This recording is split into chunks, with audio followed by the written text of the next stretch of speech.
Hi, ఈరోజు మనం పెసరట్లు ఎలా చేసుకోవాలో చూద్దాం. ఫస్ట్ నేను చూపించినట్టుగా పొట్టు పెసరపప్పు తీసుకొని అలా వాటర్ వేసుకుని నానబెట్టుకోవాలి. మార్నింగ్ టిఫిన్ వేసుకోవాలంటే నైట్ నానబెట్టుకుంటే మనకు సరిపోతుందన్నమాట. సో మార్నింగ్ వచ్చి చూసేసరికి పప్పు అనేది ఇలా తయారవుతుంది. సో ఇప్పుడు మనం పెసరట్లు వేసుకోవడానికి పప్పు గ్రైండ్ చేసుకోవాలి, కానీ ఇలా పొట్టుతో గ్రైండ్ చేసుకుంటే బాగోదు. పొట్టుని పప్పుని సపరేట్ చేయాలి. ఆ ప్రాసెస్కి మనం ఒక స్ట్రైనర్ తీసుకుని ఇలాగా వాటర్ వేసుకుని బాగా పప్పుని పిసికి కడిగితే ఇలా స్ట్రైనర్లో వేస్తూ ఉంటే పప్పు అనేది సపరేట్ అవుతుంది. సో ఈ ప్రాసెస్ని ఒక 10 to 15 టైమ్స్ చేస్తే మనకు పప్పు అనేది ఇలా వైట్గా వస్తుంది అనమాట. ఇలా వచ్చే వరకు మనం ఈ ప్రాసెస్ని కంటిన్యూ చేయాలి. నెక్స్ట్ ఈ పప్పుని తీసుకెళ్ళి గ్రైండర్లో కొంచెం వాటర్ యాడ్ చేసి బాగా గ్రైండ్ చేసుకోవాలన్నమాట, మనకు అట్లు పిండి అయ్యేలాగా. ఇది జరుగుతుండగా మనం ఈ లోపల పక్కన ఆనియన్స్, అల్లం అండ్ పచ్చిమిరపకాయలు బాగా చిన్నగా కట్ చేసి పెట్టుకోవాలి. ఎందుకంటే పెసరట్లలో ఇవి వేసుకుంటే చాలా టేస్టీగా ఉంటాయి. సో అది గ్రైండ్ అవ్వడం అయిపోయింది. నేను గ్రైండర్ నుంచి పప్పుని ఇలా బౌల్లోకి తీసేసిన తర్వాత మనకి అట్టు వేసుకోవడానికి ఈజీగా ఉండడానికి మనం కట్ చేసుకున్నవి, నెక్స్ట్ పిండి, ఆయిల్ అండ్ జీలకర్ర ఇవన్నిటిని మనం దగ్గర పెట్టుకుంటే మనకి అట్టేసుకునేటప్పుడు అన్నీ దగ్గరగా ఉంటాయి, ఈజీగా ఉంటుందన్నమాట. నెక్స్ట్ పెనం మీద నేను ఫస్ట్ ఆయిల్ వేసి ఇలాగా స్ప్రెడ్ చేస్తున్నాను, మనకు అట్టు అనేది విడిపోకుండా వస్తుందని.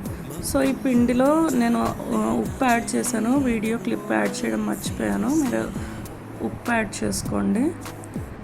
నెక్స్ట్ మనం మామూలుగా ఈ పిండిని దోశ పిండి అట్టు వేసుకున్నట్టే వేసుకోవాలి. వేసుకున్న తర్వాత ఆయిల్, ఆనియన్స్ ఇలా మనం కట్ చేసుకున్నవన్నీ యాడ్ చేసుకోవాలన్నమాట. ఆనియన్స్, పచ్చిమిరపకాయ, అల్లం అండ్ జీలకర్ర కూడా చెప్పాను కదా, అవన్నీ అట్టు మీద అలా జల్లుకుంటూ ఉండాలి.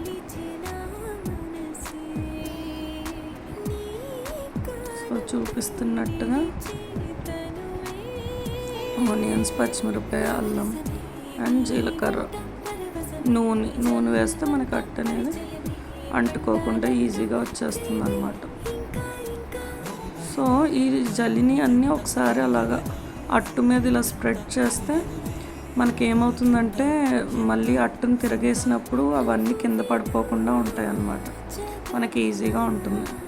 సో ఇలా కాలిన తర్వాత ఒకవైపు కాలిన తర్వాత తిరగేయాలి.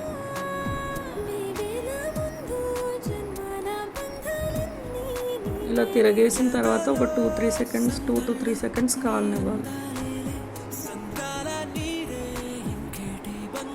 కాలిన తర్వాత మళ్ళీ దాన్ని తిరగేసుకుని కొంచెం వెన్న యాడ్ చేసుకోవాలి. నేనైతే ఇక్కడ ఇంట్లో చేసిన వెన్న యాడ్ చేస్తున్నాను. మనం ఒకవేళ ఇంట్లో చేసింది లేకపోతే బయట కొన్న బటర్ అయినా యాడ్ చేసుకోవచ్చు. నేను అప్పుడే డీప్ ఫ్రీజర్లో నుంచి తీసాను, కొంచెం గట్టిగా ఉంది, అందుకనే అది త్వరగా రావట్లేదు అనమాట. కొంచెం వేడిగా అయి ఉంటే వచ్చేది. సో ఇలాగా యాడ్ చేసుకోవాలి. ఇందులో అది గడ్డగట్టిన మూలన కొంచెమే పడుతుంది, కొంచెం ఎక్కువ యాడ్ చేసుకున్నా పర్లేదు. సో ఇలాగా యాడ్ చేసుకుని పెట్టుకుంటే మనకి ఎంతో రుచికరమైన పెసరట్లు రెడీ. ఒకసారి ట్రై చేయండి.